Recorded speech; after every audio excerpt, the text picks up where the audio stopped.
All right, hello and good evening. We're going to get started. Thank you for turning out this evening. My name is Kathleen Franz. I am the acting director for the Lemelson Center for the Study of Invention and Innovation, and I extend a very warm welcome to all of you this evening. On behalf of the center, I want to welcome you to the Innovative Lives program featuring inventor athlete Doug DeAngelis. For those of you in the audience who will be joining us for the first time at a Lemelson Center event, the Lemelson Center is the Smithsonian's leader in studying invention and nurturing creativity. Our annual Innovative Lives program presents unique opportunities for audiences to meet and hear from contemporary inventors and engage in live conversations. To celebrate the opening of our brand new Change Your Game exhibition, which is just around the corner here, the Lemelson Center has dedicated this year's Innovative Lives series to sports. We hope that after this conversation today, you'll take a few minutes to go check out Change Your Game, which opened on March 15th in the Jerome and Dorothy Lemelson Hall of Invention. It's a family-friendly, bilingual exhibition, and it explores the dynamic role of invention and technology in sports. It asks who invents for sports and why, and how can we nurture our own creative identity. And it promotes the idea that we are all game changers in our daily lives. So we hope that you can take a few minutes, if you haven't already, and go see all of the amazing stories in Change Your Game. So before we get started, just a couple housekeeping things. One is if you can hold your questions till the end of our discussion, somebody will be walking around with microphone and hand it to you. Also a reminder that all of our programming is designed for all ages, and we at the Lemelson Center and in the museum follow the Smithsonian Code of Conduct that requires civil and respectful engagement in these public programs. The program is being recorded, so please note that, and will be available to watch on our website. And finally, just make sure your phones are on silent so that we don't have any distractions during the discussion. So now I also want to welcome and introduce our moderator, Eric Hintz, Dr. Eric Hintz, who will he will introduce Doug DeAngelis. Eric is a historian at the Lemelson Center, and he's curated and consulted on a number of exhibitions across this museum, mainly those involved with technology and business history. In addition to those curatorial duties and historian duties, he manages the symposium series for the Lemelson Center, coordinates the fellowship and grant programs, and assists in collecting artifacts and documents, which is the case with the amazing invention that you're going to hear about tonight.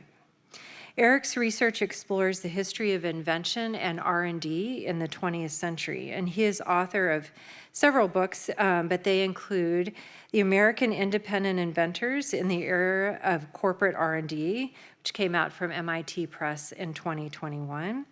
And he is co-editor for Does America Need More Innovators, also from MIT Press. So please help me welcome Eric and our guest inventor.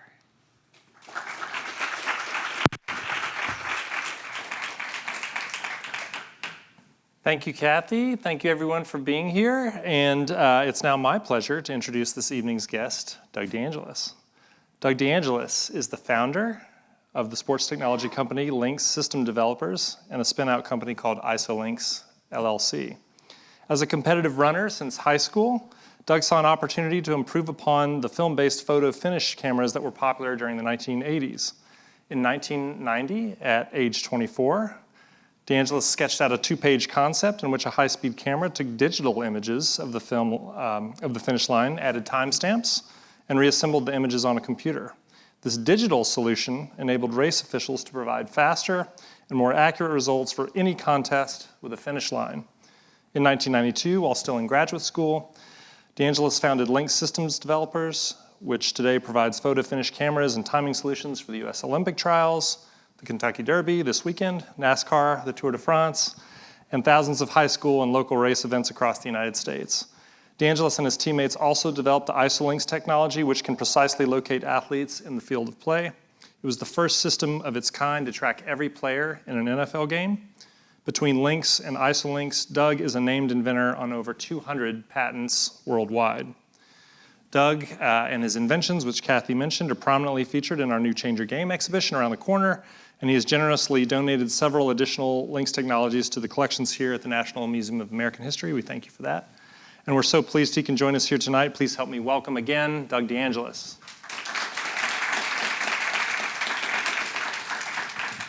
Welcome, Doug. Thank you. Yep. Good to be here. And I just wanted to give you and the audience a little bit of a sense of how I think the conversation is going to go this evening. Doug and I are going to talk in conversation here about the arc of his life and career for about 35, 40 minutes. And then as Kathy said, I'll give you guys a little bit of a warning and say, get your questions ready, and then we'll have some handheld mics, and you'll have a chance as an audience to ask your questions of Doug for about 10 or 15 minutes. And so that's what we're going to do. So let's begin in the beginning, Doug. So where did you grow up? I grew up in a small town in Maine called Orrington, Maine. And what was it like in Orrington? It was pretty boring. A little, maybe 4,000 people, I think, and pretty rural. I guess a suburb of Bangor, Maine, which is still not very big, but I lived right on a main road. I guess actually the main sort of feature of this road, if you're a fan of Stephen King, was the road prominently featured in Pet Sematary. Okay. Yes, because Stephen King actually lived right down the street from me. Oh, wow. Yes, I used to sell him magazine subscriptions when I was a little. And nothing evil happened to you while doing that? No. But the actual Pet Sematary was also right down the street from. Oh, interesting. So this is based on a true thing in Orrington. Yeah. Okay. So tell us about your family. What was it like growing up in the DeAngelis household? Well, I was the youngest of 5. Okay. By quite a distance. My next oldest sibling was almost 6 years older than me. So I kind of was, I guess you could say I was a mistake, but also I was, I sort of like went through school by myself. I didn't really have siblings as I was going through school. I was always just the teacher would say, oh, you're so-and-so's youngest brother or whatever, right? But it was a bit like being an only child. And so I had a lot of time to myself. And particularly since I wasn't in a real neighborhood, I was kind of in the middle of nowhere, so I couldn't really walk to anyone else's house or anything like that. So yeah, so I spent a lot of time, kind of tinkering with things. And on my CB radio, I had a CB radio where I would talk to people in Brazil on a, skip and stuff like that. So, oh, nice. And I did a lot of tinkering with computers, starting around 6th grade. I talked my 6th grade principal into buying a computer for the school. Okay. Which I knew no one else would know how to use, so it was perfect because So I basically about what year is was this? buying one for me. So This is 6th grade, you said? Like this is late 70s? I don't know, that's a good question. What was the computer? What was the? A Trash 80, a TRS-80. TRS-80. Radio Shack. I'm sure the Tandy Radio Shack people wouldn't Yeah. appreciate the trash, but yeah.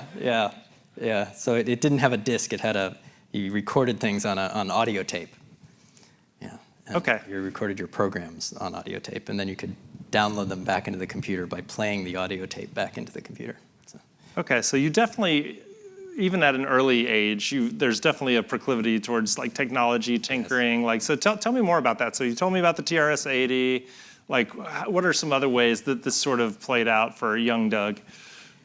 Really, it was just I got into programming very early, and I, moved from the TRS-80 Model 1 to the Model 3, which was very exciting because it had a floppy disk, and I programmed some little games very early on, and I just, I was always into math and science and programming,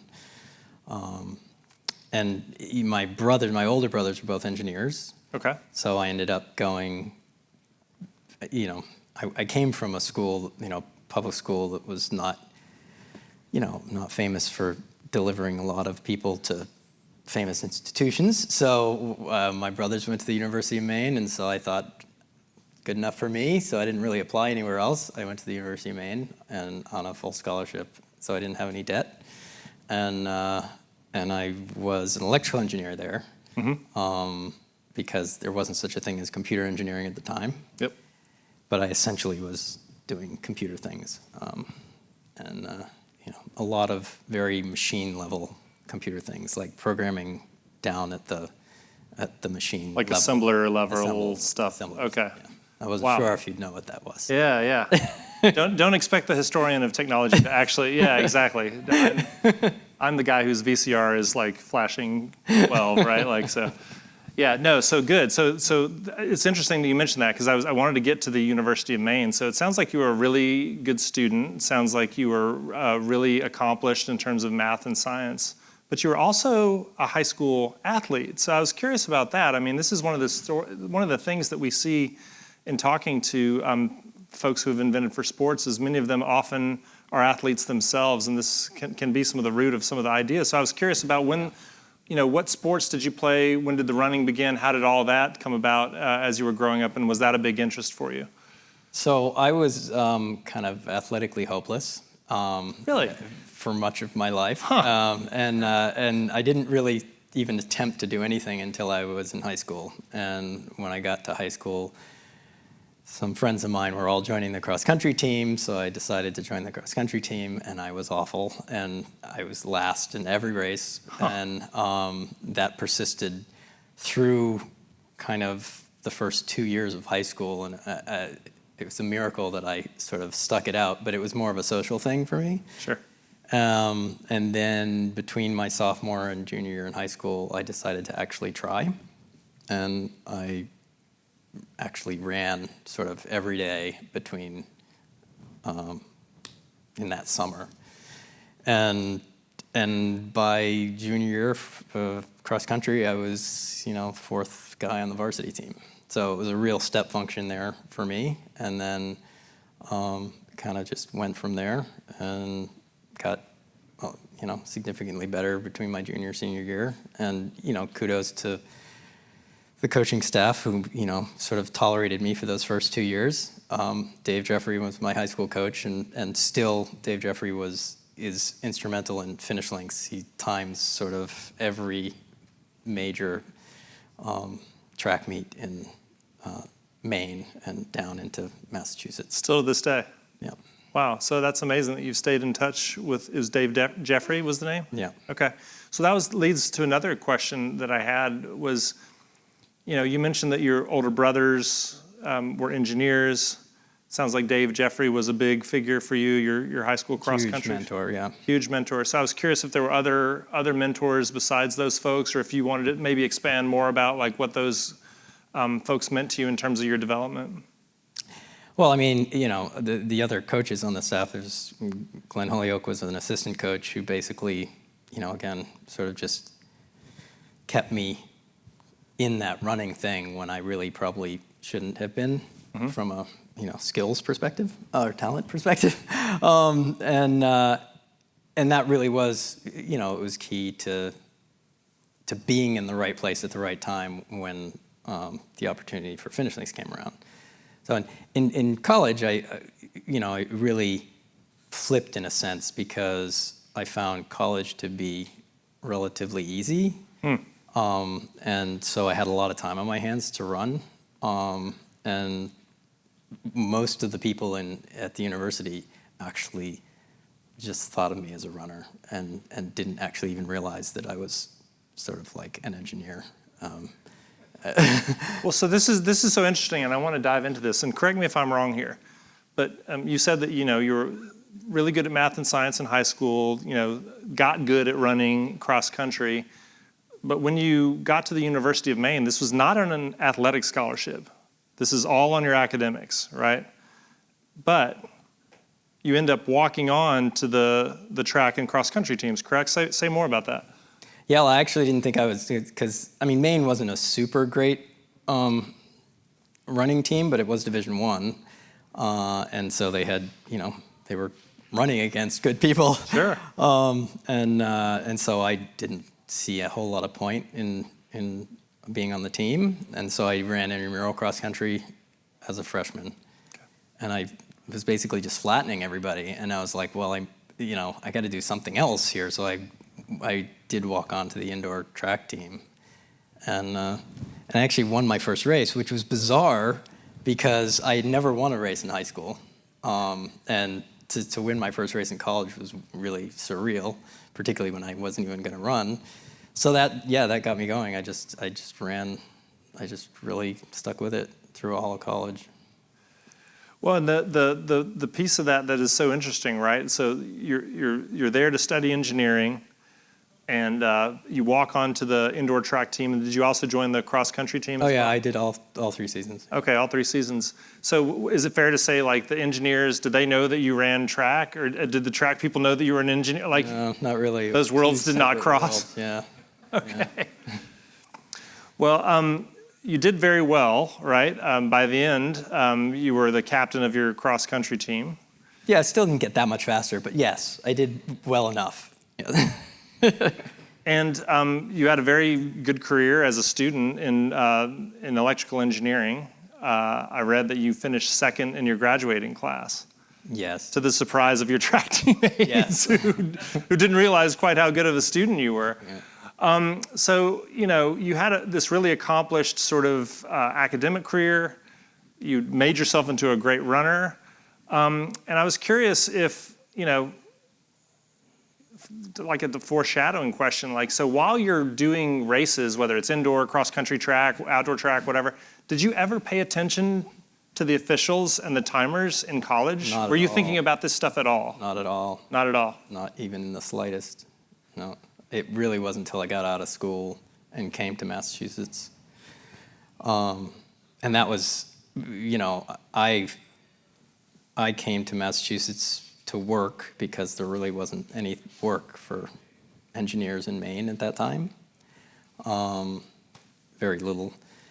And so I was supposed to be working for Digital Equipment Corporation, and ended up working for a company called Honeywell Bull, similar sort of, back in the day, mini computer kind of market.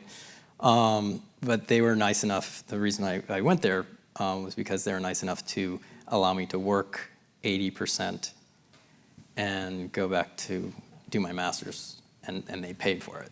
So I was getting income and also getting my master's paid for.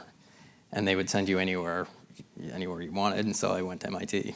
And MIT had this funny program where they would take your money, or they would take your company's money, without actually accepting you. Okay. And so I did all of my coursework at MIT that I needed to do for my master's, but they wouldn't give you a degree until you did your thesis, and for that you had to be accepted. Okay. And so I did all my coursework. I had a 5.0 average, which is basically the best you can do. And I applied, and they didn't let me in. and so I said, okay, well, I'll just try again next term, next semester. So I tried again, and they still didn't let me in. So now I'm getting concerned because I've done all my coursework, and I don't really know how to proceed. So I went to the admissions office, and this lovely lady there, Marilyn Pierce, who I still appreciate dearly, because she said to me quietly, she's like, well, we don't take a lot of kids from state schools. So she said, you should go and do some volunteer work for a research department and then get a recommendation. And so that's what I did. I went and did some volunteer work for one of the research departments, got a recommendation from a professor, and that's when they let me in. So that's how I got into MIT. And it was only about a month after, getting a little ahead of myself here, but it was only about a month after I got in that I dropped out.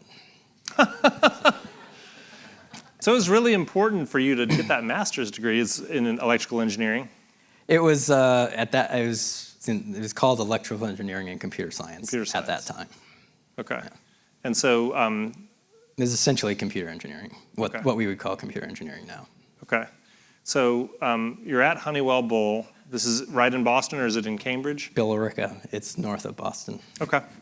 And so tell us about Honeywell Bowl. Like, what were you doing there on your 80% job? Like, what did they have you doing? What did you learn there? What kind of things did they have you working on? So I was working, so they had this really interesting program where they called it the Advanced Engineering Program, where basically Honeywell Bowl wasn't like a place that top students really wanted to work necessarily, so they had to make it really attractive. And so part of it was they paid for your master's, but the other thing was while you were working there, you could basically pick your own job. So you interviewed people around the company and said, what do you need to have done? What can I help you with? And then you kind of created your own projects. So like an example of something I did, which was quite funny actually, at the time, all the executives at Honeywell Bowl were really into Apple computers. They weren't supposed to be. It was very secret, right? Because Honeywell made computers. Yeah, right? exactly. Like, so okay. they had like their own little Apple computers on their desks, and they wanted to be able to like talk to each other, like with their little apples. And so I created like an Apple Talk network that connected all the executives' computers together, which of course engendered me greatly to the upper level management at the company.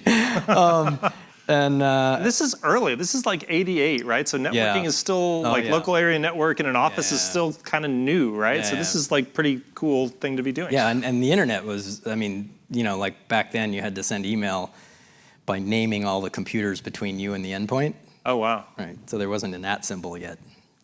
So that, there was very, and this is an innovation story too, because I mean, there was a lot of, I don't know if you're going to ask me this at some point, but I wasn't really planning on being there forever. I had this folder that I kept in my drawer, my folder of ideas, where I would just sort of like come up with things and write them down and put them in my folder and think, well, maybe it would be fun to do that someday.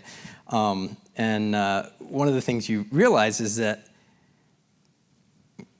the ideas don't really matter that much in a sense, right? It's the implementation of the idea. It's being in the right place at the right time. It's having the right people around you. And like one of the executives at Honeywell Bowl was telling me one day about this thing that he was working on. And in hindsight, right, I'm like, oh yeah, that was the iPhone basically, right? However many decades before the iPhone, and then one of the projects we worked on when we were working for him, me and my co-founder Kirk, designed this system for searching documents on what was the internet at the time, which wasn't the internet. It was basically just like you could FTP, file transfer documents, and so we created this system for being able to find documents that were out there on the internet. And the technology we used was essentially the same basic technology that's used for Google, right? and this was, again, back in 1990 or something like that, right? Yep. And so, like, I mean, doing this stuff or like having these thoughts is not the same as actually, commercializing them and perfecting them. Mm-hmm. Well, but it's really interesting. It's kind of a classic story of entrepreneurs. Is they often start at an established firm, they get really good technical training, and then they take their folder of ideas and they take the training from wherever they're working. They go start their own thing, and it sounds like that's exactly what you did. I mean, if I'm understanding it correctly, you're getting a lot of great experience in sort of networking, working with personal computers, dabbling a little bit in the internet, and so you're really learning how to stitch things together and just and of course you had a lot of great training both at Maine and at MIT and sort of like the basics of like how circuit boards and stuff like that work and computers. So you're really poised at this point to do something cool. Yeah, I think the other thing that I didn't mention is that Honeywell Bowl had a bit of a culture of intellectual property as well. So like my first ever patent was at Honeywell Bowl. Oh, really? And so was that one of the projects you were just describing? No, it wasn't. This was actually a different project. It was actually for their core business. It was for one of their computers. What did you do? What was the patent? Oh gosh, I can barely even remember. It was called like something about bus mastering or something. It's like how data gets put How to onto move the data bus. from here to there. Okay, yeah, cool. Yeah, so sort of just the process that we had to go through to do that, was interesting, and it made it less scary to go through that process with FinishLynx, when it was time to do that. Right on. So while you're, so you're young, you're in your early 20s, you're living in Boston, working at Honeywell Bull, but you still keep up with the running. So do I have this right? The Greater Lowell Roadrunners. So talk to me about the Greater Lowell Roadrunners. What are you doing as a young guy in Boston running? What's that experience I actually like? was running probably more than I ever had been Oh, yeah? when I got out of college. And one of the things I learned was that I could actually run faster if I got better coaching. And so we had a really good coach at Greater Lowell, a guy named Bobby Hodge, who was actually a fairly well-known marathoner in the day. And so I actually was, getting faster, and they had really good guys on the team, so it was also good to run with fast people. And so I was racing still, and like I said, getting faster. And one day I was going to be racing the mile at this, random race, just where anyone could show up and run. And the meet director there knew me because he was actually a Maine grad. Okay. And his name is Steve Itonis, if we're name dropping. Hi, Steve. He's still head of New England USA Track and Field. And so Steve was like, so, we have this really important race tonight. It's like a 5K where everyone is going to be trying to qualify for the Olympic trials. And we borrowed this thing called an AccuTrack, and no one knows how to use it. And so we need to actually, time these people, right? And so he's like, I know you're an engineer, you go figure it out after your race, right? So I ran my race, and then I went up, and this is the AccuTrack here. I guess you're seeing it up Get there. on the monitors. It's a Polaroid film. You stick a piece of Polaroid film in it, and you press a button, and it takes a picture of athletes as they come across the finish line, and then you supposedly line up this line on the picture, and you can see what the times are.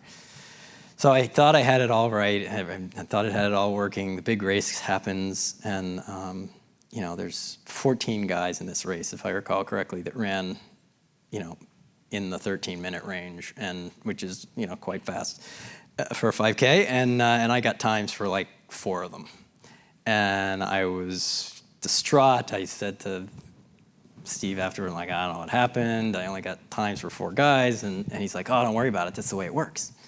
And I was like, what do you mean? He's like, oh, there's only enough film for a few people, but that's okay. I'm like, okay. So, and then after that, everyone had, like, word got out that I figured out how to use this thing. And so all of a sudden, people are calling me up for other meets. They're like, hey, will you come and run this AccuTrack thing at our meet? And I'm like, okay. And so then I learned more about all the bad things about it. The film would jam, and sometimes you wouldn't get the start signal from the gun, and all this stuff. And one day I just was thinking about how it worked and how it was different than a regular photo. And it occurred to me that you might be able to do it some other way. So that's when I sketched out the little thing. I don't know if you have that. Yeah, I do, but I just want to stop you here. So this is like this is a pretty elite running club, right? So they've got guys running fast, guys and gals running fast, like trying to qualify for the Olympics. You're right there with them, and you become this accidental expert in the photo finish system. Yes, that race was the first time I'd ever thought about timing, by the way. So okay, yeah.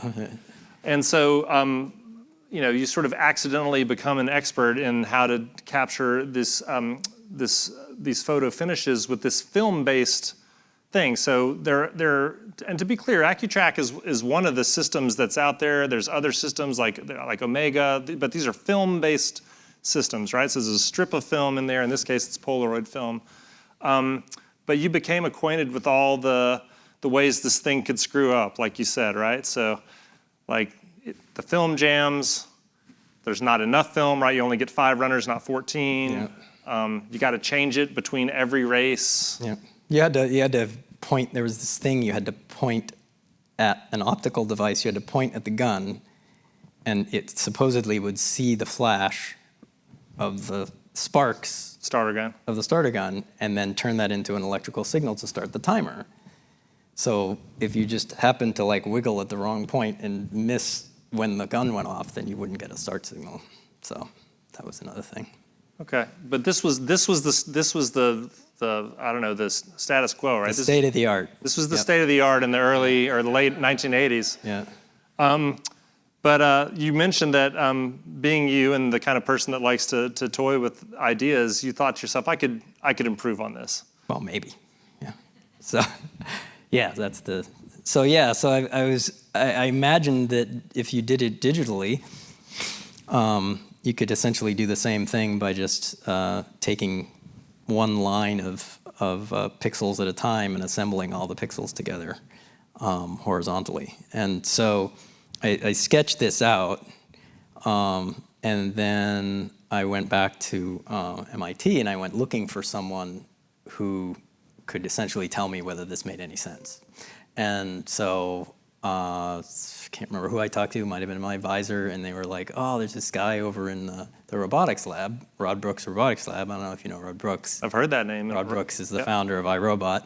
And so Mike Saholis was one of his graduate students, and they were like, you should talk to Mike Saholis. He does vision for robots. And at the time, again, to reduce the amount of data that the robot had to analyze, you may remember that like old robots had heads that would spin, right?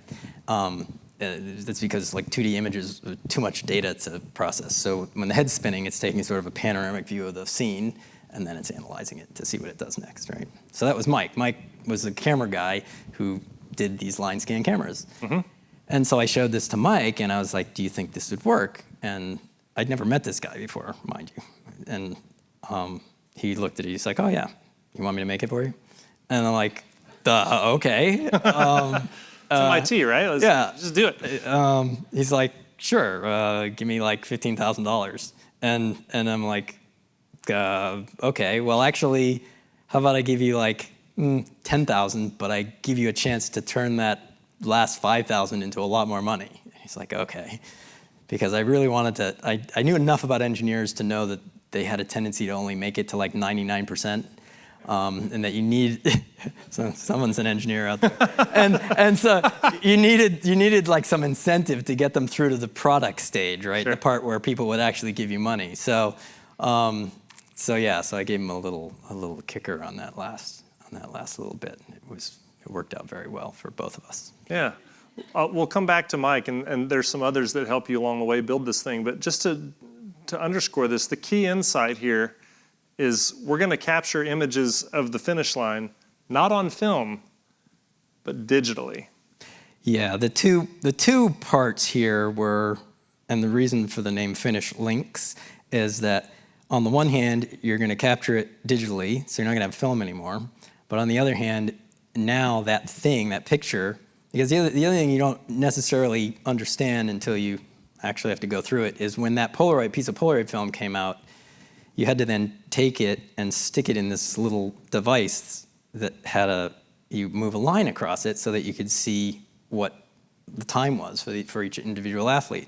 And so putting it on the computer would also allow you to really quickly just essentially virtually move that line, and it would know the time. The computer would know the time. So it would get the results faster, but it would also be able to connect them to the database. Right, so that was the link part. The original name was FinishLynx because it was linking the finish line to the results. Got it. Right, to the database. And so, I mean, and this is where partly the experience of the athlete comes in because, if you were an athlete back in that day, a runner, I use the term athlete to mean runner, it's a European term for Got runners. You'd finish your race, and then you could go off and have no idea what happened for an hour. And then you just wander back by, and maybe there'd be a piece of paper stuck to a bulletin board somewhere that said the results of your race. Right? Whereas at the same time, and if you go and look at your exhibit, there's an example of this, at that same time period, if you were swimming, right, I'd go to a swim meet.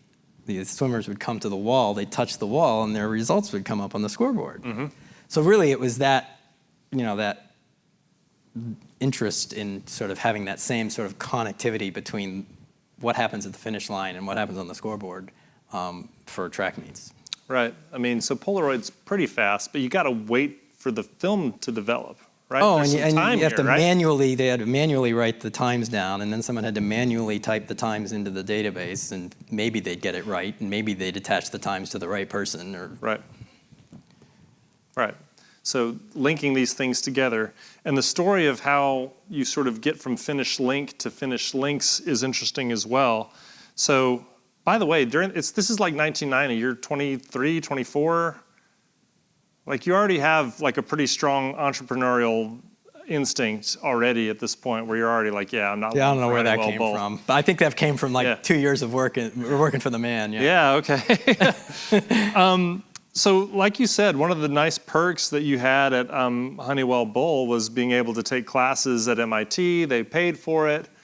It sounds like most of the classes that you took were engineering and computer science classes, but one of the classes that you sign up for is New Enterprises. So talk to me about Eric von Hippel and the New Enterprises class. Yeah, so that was I had taken all my engineering courses and I had one elective.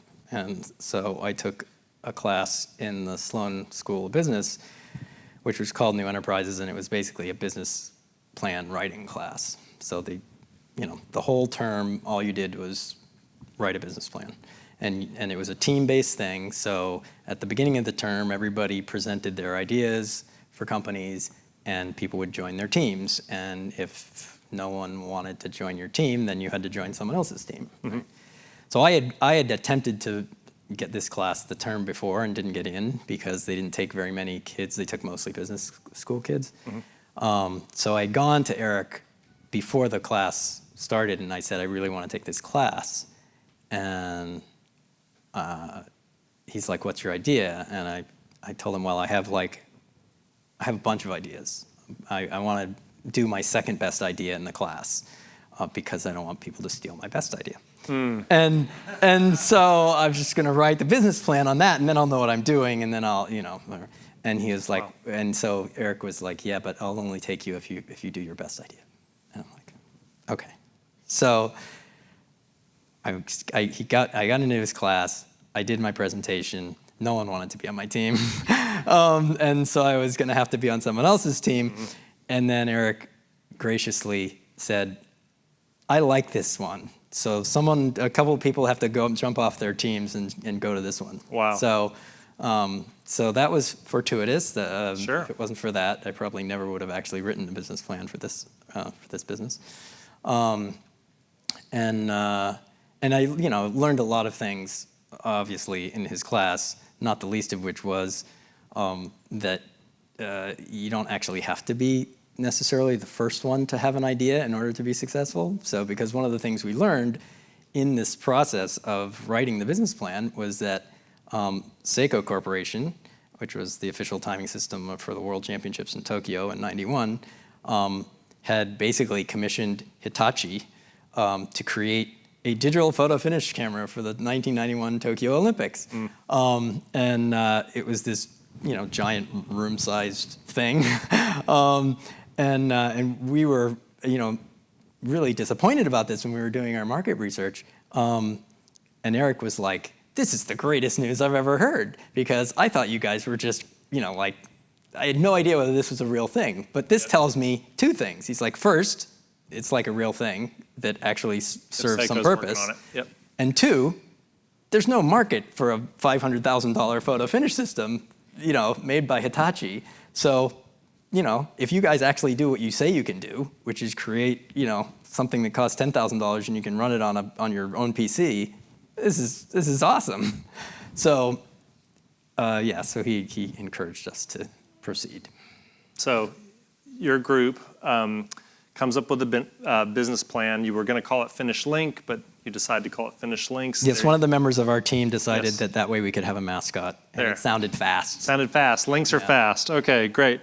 So you've got an idea.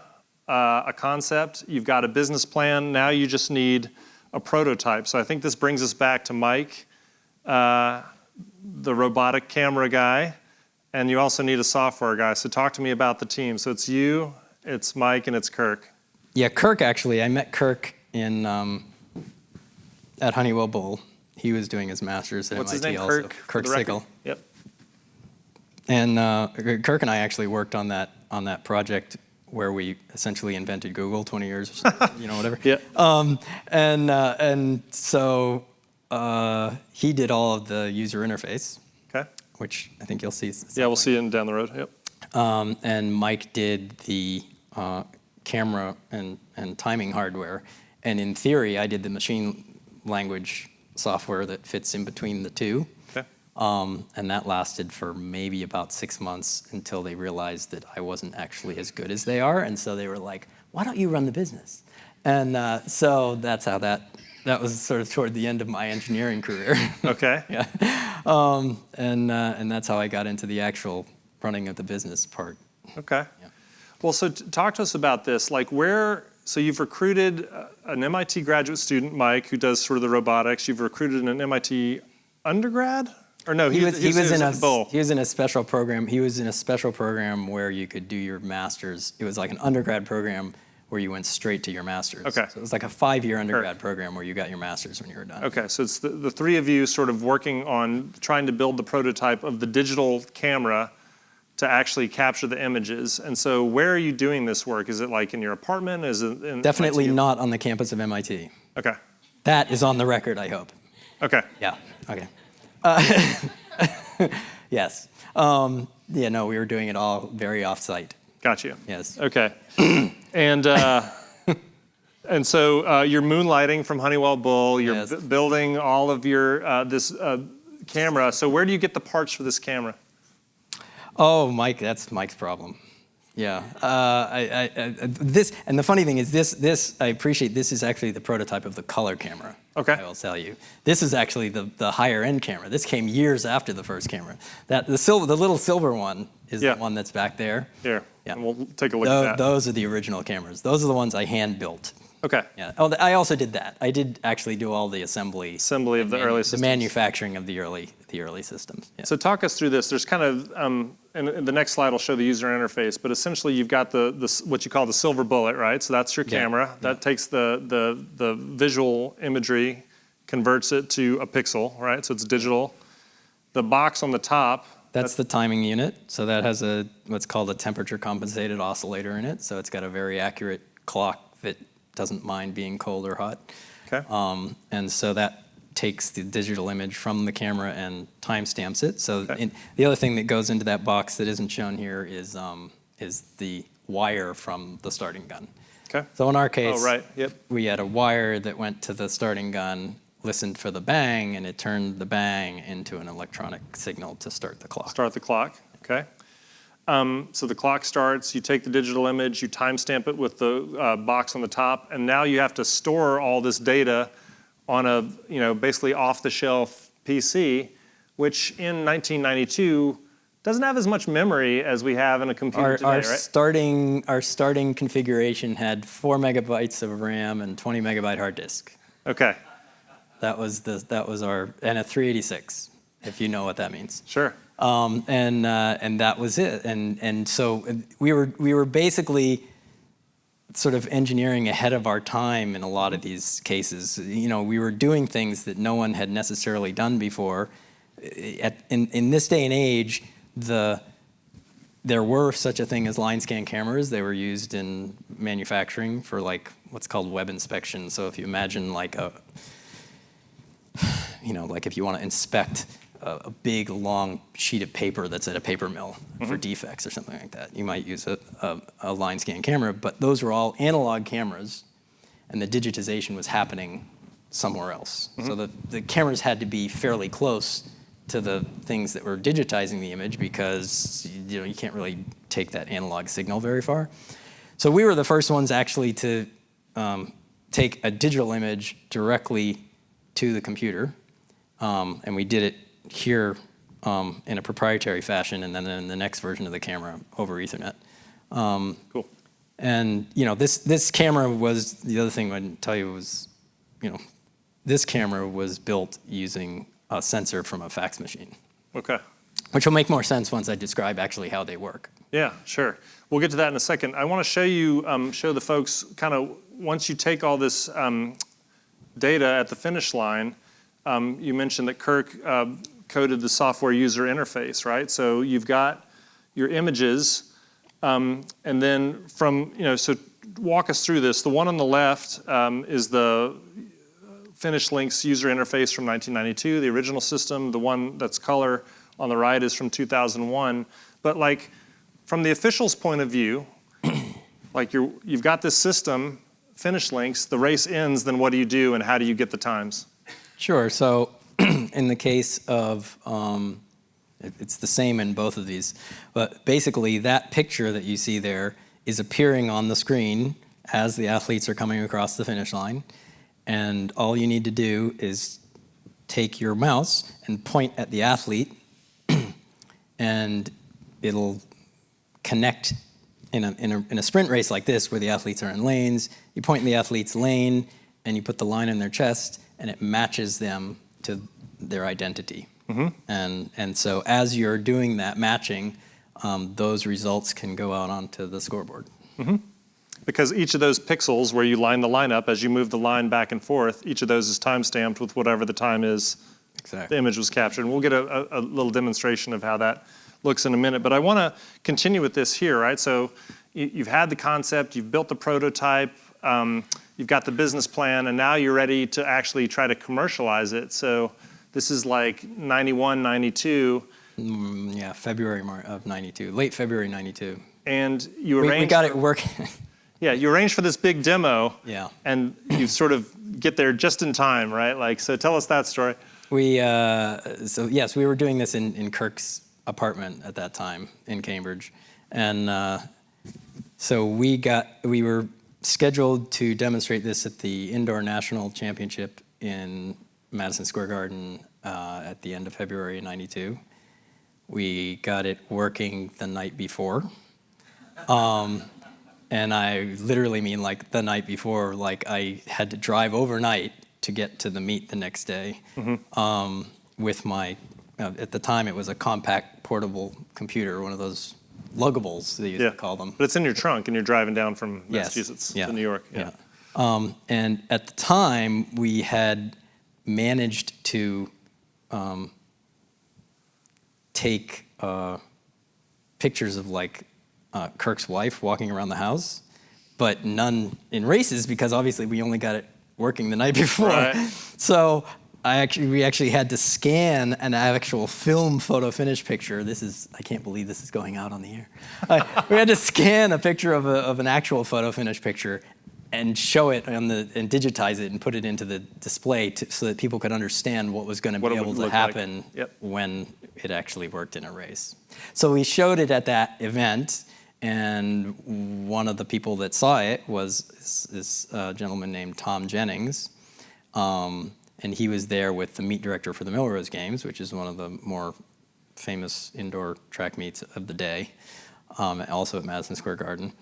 And his name was Howard Schmertz. And Tom looked at Howard and said, "Howard, this is what you're going to be using at Melrose Games next year." And Howard was like, because obviously no one had ever seen anything like this. And so Howard was like, we're not going to trust this stuff that no one's ever seen before at our track meet.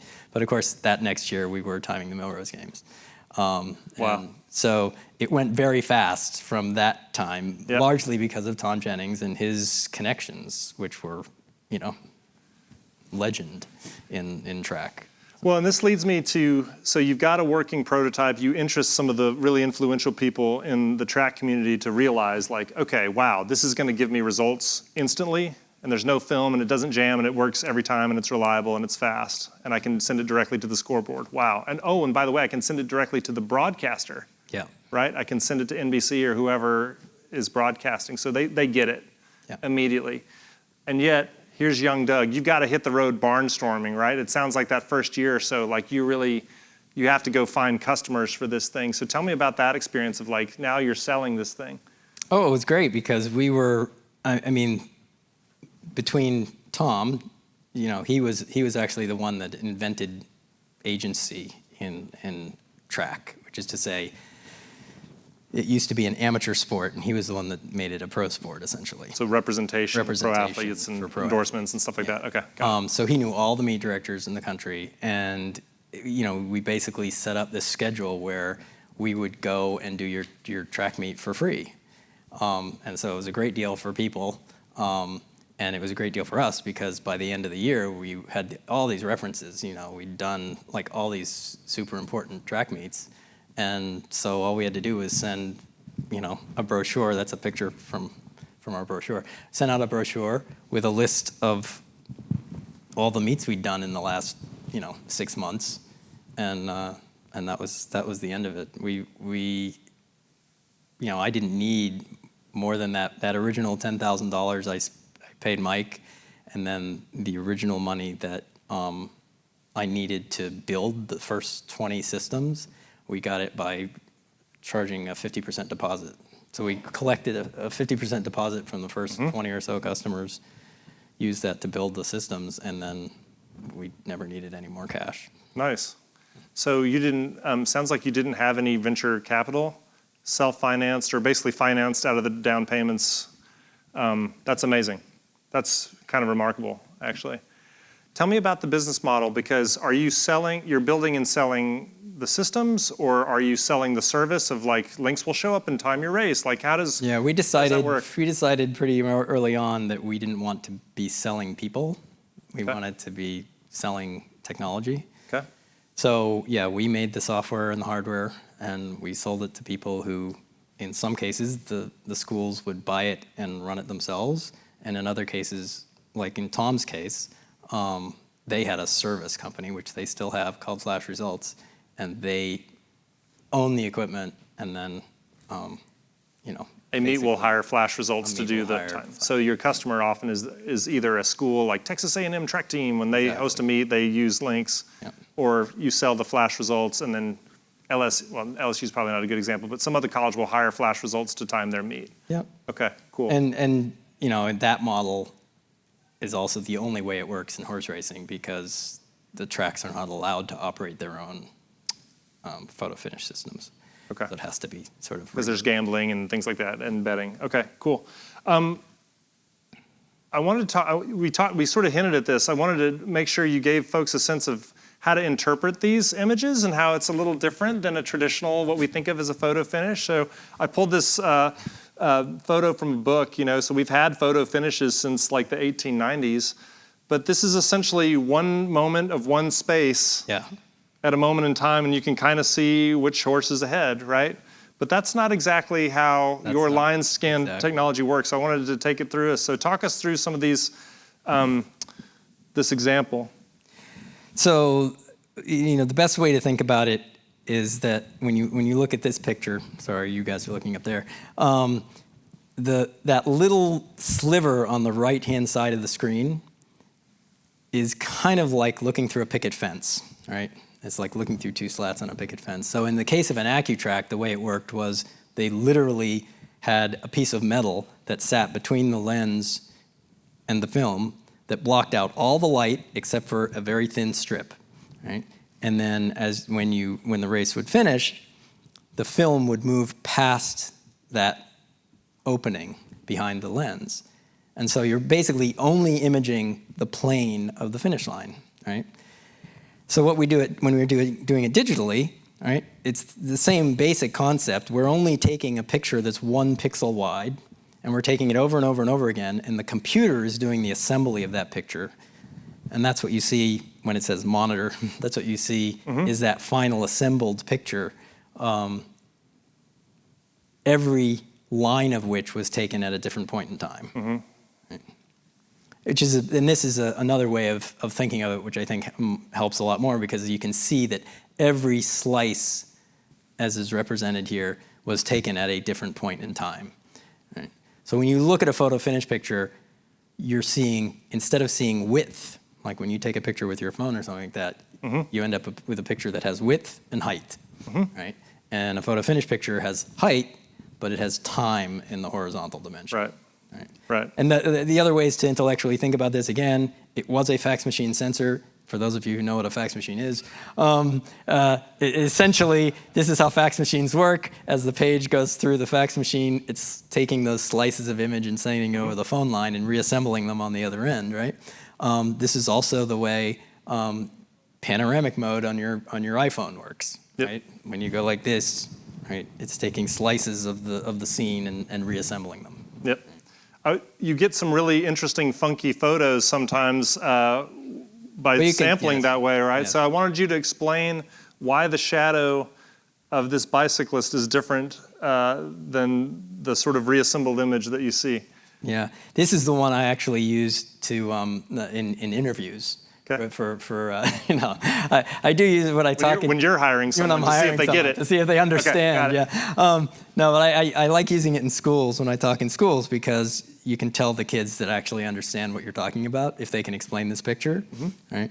The way to think about this picture, and I usually ask people in the audience, but it's so embarrassing sometimes for people. But the way to think about it is that again, the part of the picture that shows the shadow with his hands up in the air was taken at a different point in time than the part of the picture when he's got his hands behind his head, right? So one way to think about it is that before the finish line, he's like this, and his shadow is like this. Right. His shadow is coming through the finish line, and by the time he gets to the finish line, his hands are like this.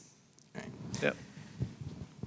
So you really get some remarkable, I don't know if you guys can see this on the monitors, but there's this amazing, and I encourage you to go to FinishLynx.com and check out the gallery that they have there of just some incredible photo finish images where there can't be more than a few inches between these two Indy cars here, and it's just sort of striking how at a certain level in modern sports, when the speeds are as fast as they are, like the human eye can't discern that, right? Like you need technology to do efficiently. Well, I mean, the easiest way to think about this one is that the difference between these two cars, if I recall correctly, is about 4/10,000ths of a second, right? And so this camera was going about 10,000 frames per second, so that's about 4 frames, 4 lines of image. And if you think about video, like television, if you were watching this on television, this camera is going about 300 times faster than the camera on television, right? So if you think about it, the camera on television goes click, and then it goes dark for a 30th of a second, and then it goes click again. And in that time that it's gone dark, this camera has taken about 300 pictures. Okay? And so that's what you're seeing, is you're seeing that space where the TV camera isn't showing you anything, right? And that's the whole reason you need photo finish for this. Well, I'm going to give the audience a little bit of a warning. I've just got like maybe 1 or 2 more quick questions, and then start thinking of your questions now for Doug. I'm actually going to apologize to Doug. I'd formulated a whole bunch of questions about some of the other Lynx technologies that I'm not sure we're going to get to in the time that we have. So I'm going to fast forward, or maybe just stick here on this image, which is a great one.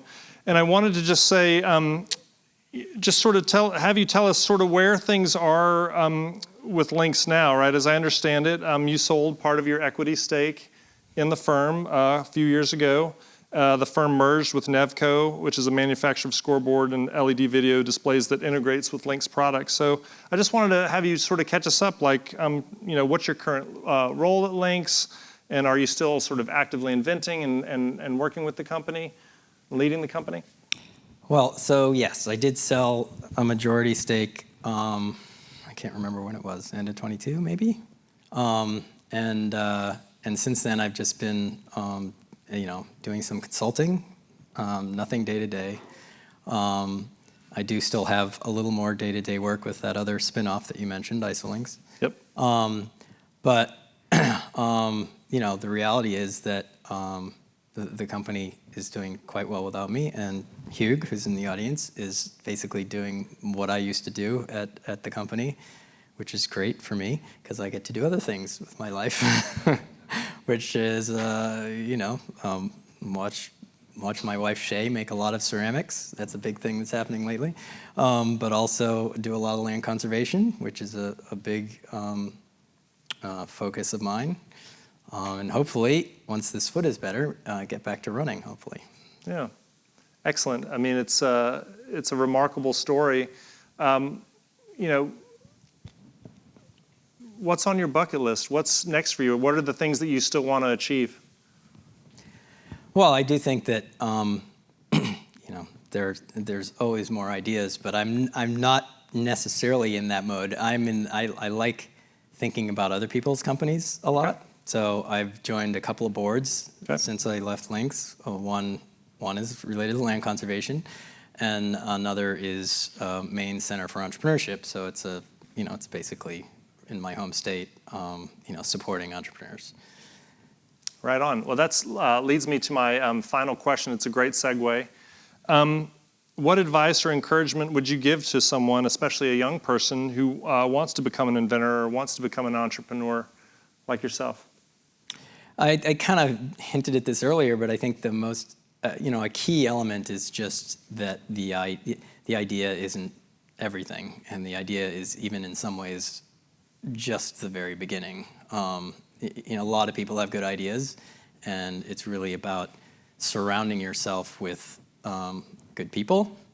It's not just the technology people or the people you need to make the product or anything, right? It was the Tom Jennings of the world who can bring your product to market. It's I've hired 2 CEOs over the span of that 30 years, Paul Lambert and Ed Evanson, both of whom were instrumental in getting the product to the point where it's here, right? You wouldn't have necessarily noticed it if the product petered out after the first couple of years, right? Mm-hmm. So it's surrounding yourself with good people, and it's just understanding that it requires a lot of work. It's like being. I often liken entrepreneurship to being an Olympic athlete. People see Olympic athletes and they're like, "Oh, those people are so talented," right? And it's really not about that. It's yes, talent is important, but also dedicating yourself to it, working really hard. And another thing that's really important in the Olympics and is really important in entrepreneurship is being in the right place at the right time, right? The Olympics have to come at the time when you're peaking, right? And you're not injured and things like that. And you have to have the lady at the admissions office that tells you to go get a recommendation, and you have to have some of these people that come into your life at the right point. Yep. And importantly, I think the other thing you have to do is you have to actually take the opportunity when it comes. Yeah. Right? Because that's, I think, another thing that a lot of people are scared to do, like drop out of MIT, right? That's scary. But my thesis advisor, Anant Agrawal, who I love dearly as well, has started many companies, and he just said to me, he said, MIT is a pain to get into, but once you get in, you come back whenever you want. And so that's what I did. I came back 13 years later and did my thesis, right? So, finish that thing up. That's good. So it all worked out in the end. Yes, it did. Well, terrific. Thank you so much for sharing your story with us, and thanks to the audience. We'll be pleased to take your questions. My colleagues are walking around. They've got some handheld mics, so I'll do my best to direct traffic. If you've got a question, we'll start over here. Hello? Oh, hi. I'm not sure this is the appropriate venue for asking this question, but I'm going to go for it anyway. My name is Brian Taylor. I work for a local timing company. We time about 130 races. Nice. And I'm very familiar with their cameras. I lift them up over my head and put them on tripods every weekend. I don't know, I'm at like race 8 or 9 this season. So you've done a ton for track. Amazing work with the cameras, how they work. What about field events? Has there ever been any idea of making a camera where you could get field events very quickly? Field events are awful for me because I have to enter so much data, and it takes so much time to do that. Thank you. Oh, I guess I don't need no. I was thinking I need a microphone. Got one right. Well, as you know, so we do have this product and have for a very long time called FinishLynx, which sort of solves the data side of the equation in the sense of getting that data from the field to the scoreboard, the database, or the internet, or things like that. But actually, as far as automating the collection of the data in field events, it's difficult because it's not monolithic like it is with the finish line, right? I mean, the way you get data from a high jump is not the same as the way you get it from a long jump necessarily, or a shot put, or whatever, right? So we do have, as Eric kindly put up the laser distance measurement devices that we sell, which are useful in certain of the field events. But yes, it's not as automated, shall we say, as running events, sadly. And there are, you probably are aware that there are now camera-based systems for doing things like the long jump and the triple jump, but they are very expensive at present, maybe less expensive in the future, and we'll see. But one of the things that we didn't really talk about, but the mission at Lynx has always been to take the technologies that are available at the highest levels of sport and bring them to the mass market, right? So our goal has never been to sort of like be at that super bleeding edge. We've kind of gotten there almost by accident in a lot of cases. Like when we timed the Tour de France, it was just like, we couldn't believe we were in the Tour de France because it was never our intent to be there, right? We really wanted it to be more of a broader market thing. And so we are definitely focused on sort of, making things that people can afford as opposed to just, making things that are super expensive and only applicable to the Olympics or something like that. So, sorry if that doesn't give you a lot of hope. Sorry. Ask Hugh, actually. Hugh's better to ask this question because he's the one that's in charge now. We'll make sure you meet him. Got a question in the center here. Hi. I can hear you. Thank you very much for an interesting discussion. First of all, I must mention I was very thrilled when Doug mentioned the name Digital Equipment Corporation. The first time I've heard the name of that company mentioned in many, many years. I happened to work for that company a few years before it was taken over by Compaq Computer Corporation. Anyway, back to my questions. And I hope I am understanding this correctly. The need for doing photo finishes, especially in sprints and races like that, was when the times were identical, like 44.9, two runners had 44.9, and you had to do the photo finish to separate them. Then when you went to the second decimal in the seconds place, which happened about 20 years ago, I get the need for doing photo finishes reduced. Increased or reduced? Reduced, because you went into the second decimal place, so there were fewer clashes. No. So the one, I know this can be very confusing for people because they see these times like, the world record is 9.58 seconds or something, and so they assume that, oh, well, you only need 100 frames per second, or if you're Nyquist, 200 frames per second to time to that level of accuracy. The problem is that the rules are such that while the times are shown to 100th of a second, you can actually separate people with more accuracy.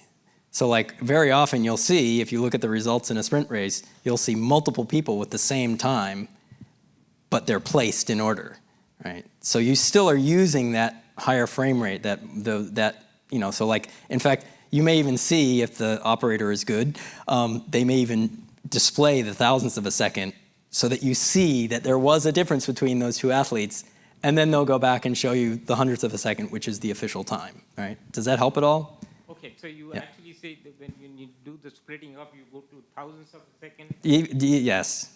Okay. Yep. And in fact, yes, it's you have to sort of in your mind separate the idea of the photo, which can be used to whatever resolution the photo is, like in that IndyCar race, 10,000th of a second, right? The photo can be used to separate regardless of what the time resolution is that the particular sport says is official. In short track speed skating, they went to 1,000th of a second after we started timing the events, just in case you're curious. It's not monolithic. It's not the same for every sport.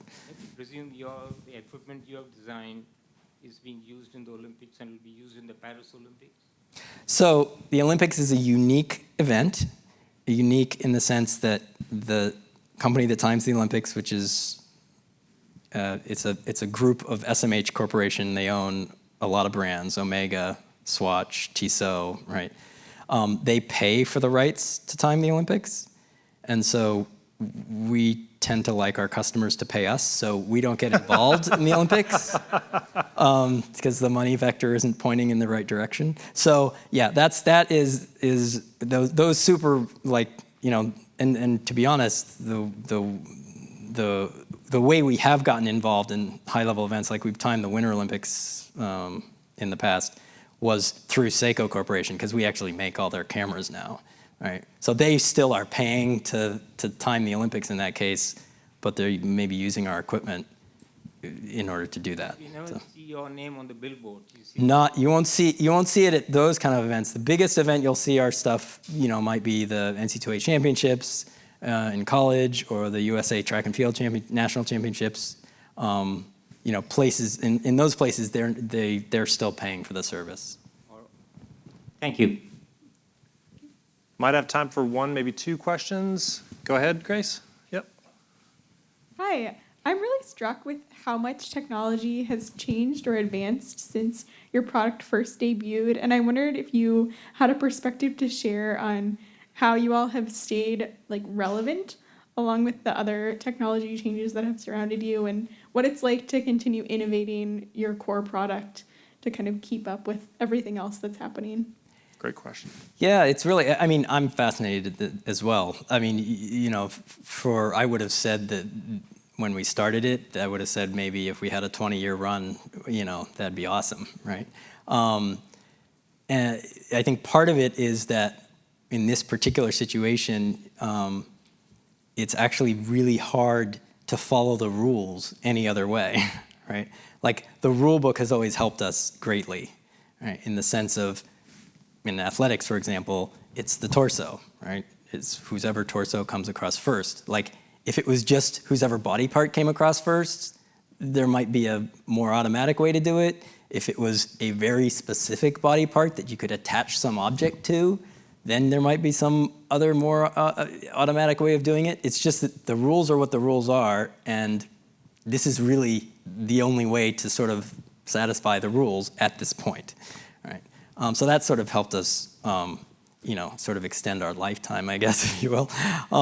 And the other thing that's interesting is that this is a very niche market, right? We dominate this market worldwide, and part of the reason is that the market isn't big enough to generate a lot of competition because it costs a fair amount of money to make these things and to make them well.